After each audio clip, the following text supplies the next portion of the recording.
नमस्कार दोस्तों, आपका स्वागत है हमारे इस चैनल में एडवोकेट कृष्ण कुमार त्रिपाठी।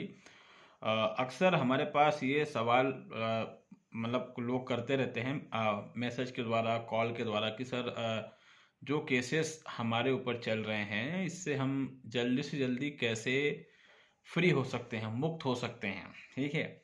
और मैंने पहले भी कई बार बताया है कि अगर मैट्रिमोनियल केसेस आपके ऊपर चल रहे हैं तो इसका इससे जल्दी निकलने का जो रास्ता है वो यही है कि आप काउंटर केस करें। आप काउंटर केस करेंगे तो बहुत जल्दी फ्री हो जाएंगे। और काउंटर केस आप करते नहीं हैं। अभी दिल्ली से एक शख्स का हमारे पास कॉल आता है, सॉरी गाजियाबाद से। वो गाजियाबाद में रहते हैं, वो दिल्ली में जॉब करते हैं। पिछले एक साल से मेरी उनसे बातचीत हो रही है, 1.5 साल हो गया शायद। तो काफ़ी कुछ वो बीच बीच में कॉल लगाते रहते हैं और मैं काफ़ी कुछ उनको बताता रहता हूँ और उससे उनको काफ़ी रिलीफ भी मिला है। वो खुद ही कहते हैं कि सर आप ना होते तो अब तक मैं बर्बाद हो गया होता, क्योंकि उनका जो केस है वो 2019 से चल रहा है और अब तक वो 3 वकील बदल चुके हैं और तीनों वकील ने उनसे अच्छा खासा पैसा लूटा है। किसी को वो 50,000 दिए, किसी को 60,000, 70,000। चल रहा है उनका काम। तो काफ़ी मतलब फ़ोन लगाते हैं, कहते हैं कि सर आप मिल गए तो मेरा भला हो गया, आप भगवान हो, फलाना ढमका, दुनिया भर की बातें करते हैं। अब कल उन्होंने मुझे एक नई बात बताई। तो मैंने उनको कहा कि यार मैं 1.5 साल से आपसे बात कर रहा हूँ, ये बात आप मुझे आज बता रहे हो। उन्होंने कल मुझे बताया कि उनके 2 साले हैं और दोनों जो हैं वो इंडियन आर्मी में हैं, सेना में हैं, गवर्नमेंट जॉब पर हैं। मैंने कहा आपने बात मुझे आज क्यों बताई, ये बात मुझे आप थोड़ी पहले ही बताते तो अच्छा रहता। अब पता नहीं उनको ये बातें याद नहीं आई या भगवान जाने क्या उनके दिमाग में था। ये बात मैंने उनको इसलिए बोली कि क्योंकि उनके साले जो हैं वो आर्मी में हैं, उनके साले, उनकी वाइफ, उनकी सास सब उनको परेशान करते हैं, परेशान कर रहे हैं। और वो शख्स काफ़ी परेशान भी हैं, हालांकि काफ़ी रिलीफ भी उनको मिला है अभी तक। और जो हमने उनको एडवाइस दी, जिस जिस तरीके से उन्होंने आगे प्रोसीड किया और अपने वकील भी उन्होंने बदल दिए। लेकिन यहाँ मुद्दे की बात ये थी कि उनके साले जो हैं वो इंडियन आर्मी में गवर्नमेंट जॉब में है। हम उनके सालों के खिलाफ शिकायत कर सकते थे, इंडियन आर्मी में शिकायत कर सकते हैं। उसके अलावा उनके सालों के खिलाफ कुछ आईटी लगा सकते हैं। क्या होता है कि आप जब भी किसी के पीछे पड़ते हैं लीगली, तो वो व्यक्ति परेशान होता है, उसको एक मैसेज जाता है कि ये मेरे पीछे पड़ गया है, या तो मैं इससे कंप्रोमाइज़ कर लूँ या इससे पिंड छुड़वा लूँ, किसी भी जगह कोई व्यक्ति क्यों ना हो।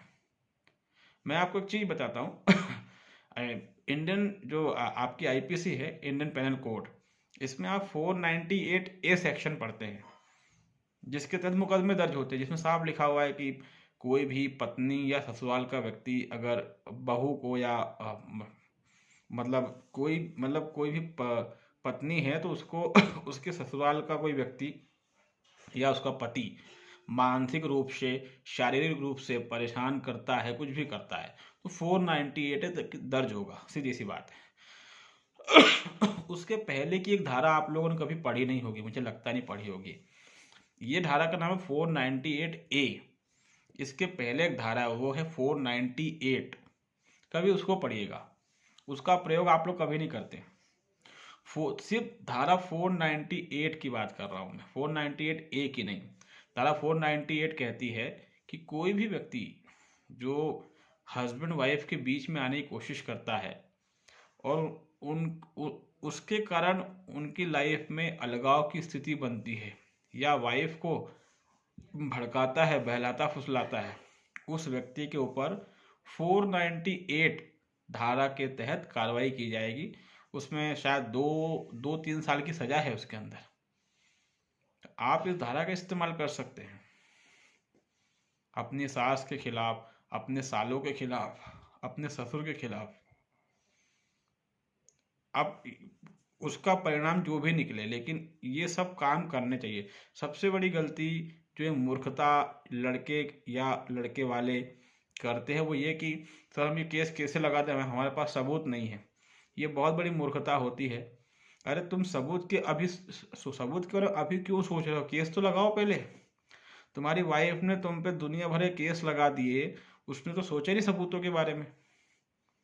कोर्ट में मुकदमा दर्ज करवा दिया, पुलिस में एफआईआर करवा दी उसने, सैकड़ों मुकदमे पत्नी दर्ज करवा देती है, वो सबूत के बारे में नहीं सोचती। और तुम हो कि बात बात पे सबूत नहीं है, साबित कैसे करेंगे? अरे पहले मुकदमा दर्ज करवाना चाहिए भाई।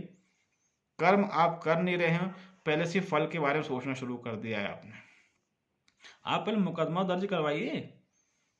इतनी बड़ी मूर्खता मैंने एक नहीं सैकड़ों लोगों के अंदर देखी, ये बहुत बड़ी मूर्खता रहती है। उस समय वो लड़का या लड़के का परिवार खुद ही वकील बन जाता है।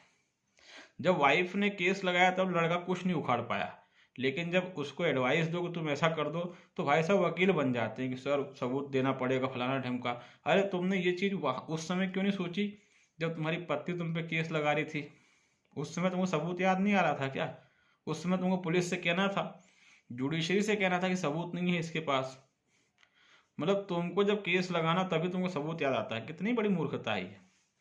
तो काउंटर केस हम करना चाहते नहीं हैं, कोई हाथ पांव मारना चाहते नहीं हैं। फिर हम चाहते हैं कि हम केस जीत जाए, हमारे केस वापस हो जाए जो हमारे ऊपर लगे हैं, जो वाइफ मेंटेनेंस मांग रही हो ना मांगे, बच्चे कस्टडी मुझे मिल जाए। दुनिया भर की चीज़ें हम चाहते हैं, मैं कुछ करना नहीं चाहते। मेजोरिटी जितने भी ये मैट्रिमोनियल डिस्प्यूट्स चल रहे हैं उन सब की यही कहानी है। कोई भी किसी तरह का मुकदमा नहीं लगाना चाहता, बस वो चाहता है कि जो मुकदमे उस पर लगे उससे उसका पिंड छूट जाए। तो ये संभव नहीं होता है। आप किसी भी तरह से मैट्रिमोनियल केस में अपनी वाइफ को टक्कर तभी दे सकते हैं जब आपने काउंटर केस फाइल करे हों। काउंटर केस तैयार किए जाते हैं, बनाए जाते हैं, दिमाग लगाना पड़ता है। आपके यहाँ महिलाएं हैं, उनकी तरफ से डोमेस्टिक वायलेंस आप लगा सकते हैं, वाइफ के खिलाफ कुछ शिकायतें कर सकते हैं। अगर उनके फैमिली में या कोई भी व्यक्ति गवर्नमेंट जॉब में है तो उसके खिलाफ आरटीआई लगाकर उसको परेशान कर सकते हैं। और भी बहुत से तरीके होते हैं जो कि हम ऑनलाइन नहीं बता सकते, कुछ कारण रहता है, सैकड़ों तरीके होते हैं। ये सब करके हम बहुत तगड़ा झटका दे सकते हैं। वाइफ भले किसी जिले में रहती हो, किसी राज्य में रहती हो, अपने राज्य में उसके ऊपर मुकदमा दर्ज करवाया जा सकता है। सब होता है, सब करवाया जा सकता है। हम करना नहीं चाहते, और फिर हम चाहते हैं कि हम बरी हो जाएं, हमारा काम हो जाए, हमें 1 रुपया ना देना पड़े। तो ऐसा पॉसिबल नहीं है। अक्सर मैंने देखा है कि आप वकील को पूरी बात ही नहीं बताता व्यक्ति, वो बताता भी तो किस्तों में बताता है। जब तक वो बताता है किस्तों में, तब तक 1.5 साल 2 साल 3 साल निकल चुके होते हैं। तो अगर इतनी बड़ी बड़ी गलतियां हम करेंगे तो इसका फिर रिजल्ट जो है वो हमारे नेगेटिव ही आएगा। हम भोपाल का एक केस मेरे पास आया था, तो उस केस में हुआ कुछ ये था कि लड़का हिंदू था, लड़की मुस्लिम थी। दोनों की शादी हुई, शादी को 8-10 साल हो गए और दोनों को एक बेटा पैदा हुआ।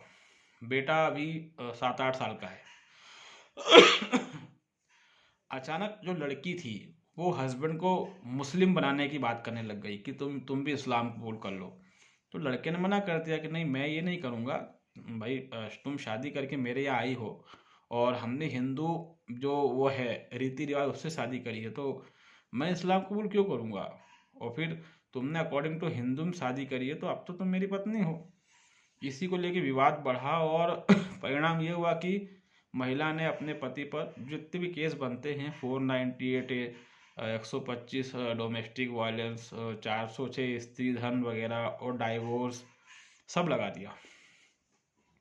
अब इसमें क्या हुआ कि वो उस शख्स ने हमको अप्रोच किया तो हमने उसका पूरा केस समझा। अब उसने ये बताया कि सर मेरा बेटा जो है, मेरी वाइफ उसको मुस्लिम स्कूल में भेजती है।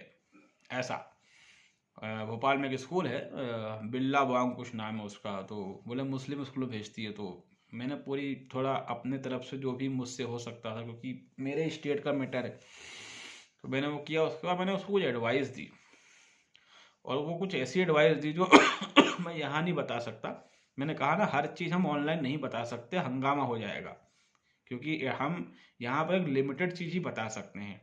अगर बहुत सारी चीज़ जानना है तो आपको हमसे पर्सनली मिलना पड़ेगा, या जो भी कॉलिंग वगैरह की तो हम बता सकते हैं।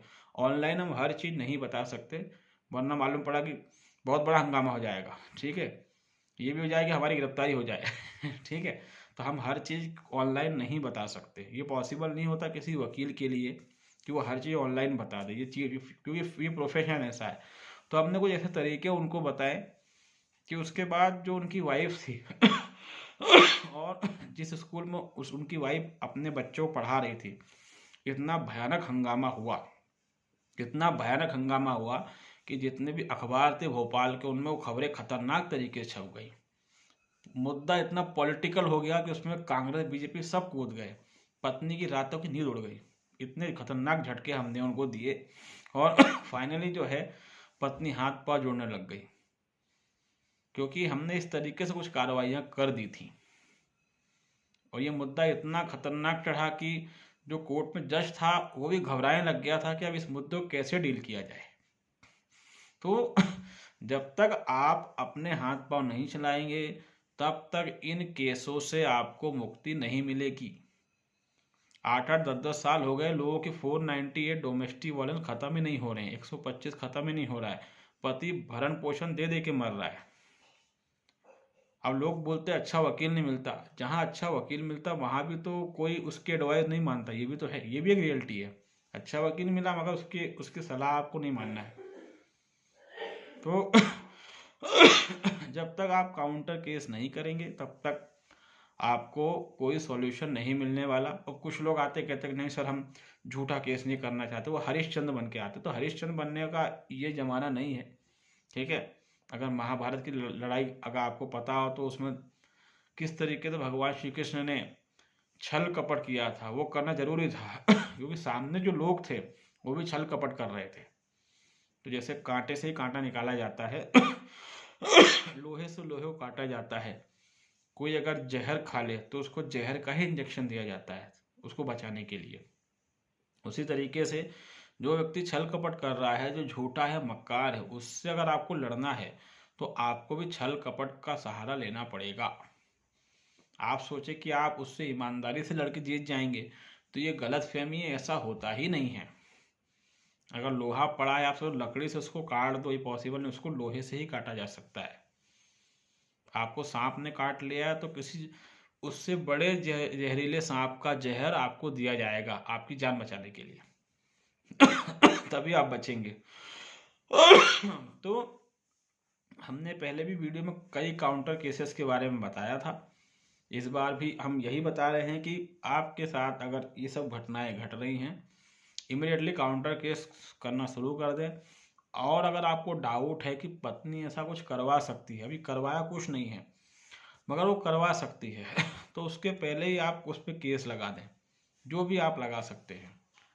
अगर आपने पहले कार्रवाई कर दी तो केस आपका मजबूत रहेगा।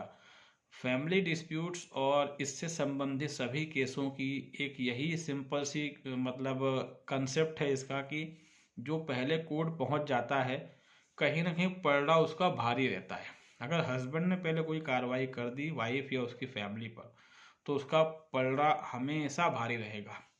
लेकिन हस्बैंड बहुत कम ऐसा करते हैं, क्योंकि पता नहीं क्या भगवान बुद्धि भ्रष्ट कर देता है, क्या कर देता है भगवान जाने। और 99% वाइफ ही पहले कोर्ट पहुंचती है। यही कारण है कि शुरुआत से उसका पल्ला जो है वो भारी रहता है। तो उम्मीद है कि हमने जो आपको समझाने की कोशिश करी है वो आपको समझ में आया होगा और आप उसको इन्फोर्स करने की कोशिश करेंगे। और आप हमारे चैनल में अगर नए हैं तो इसको लाइक करें, इसको सब्सक्राइब करें, इसको शेयर करें। तब तक ले दोस्तों।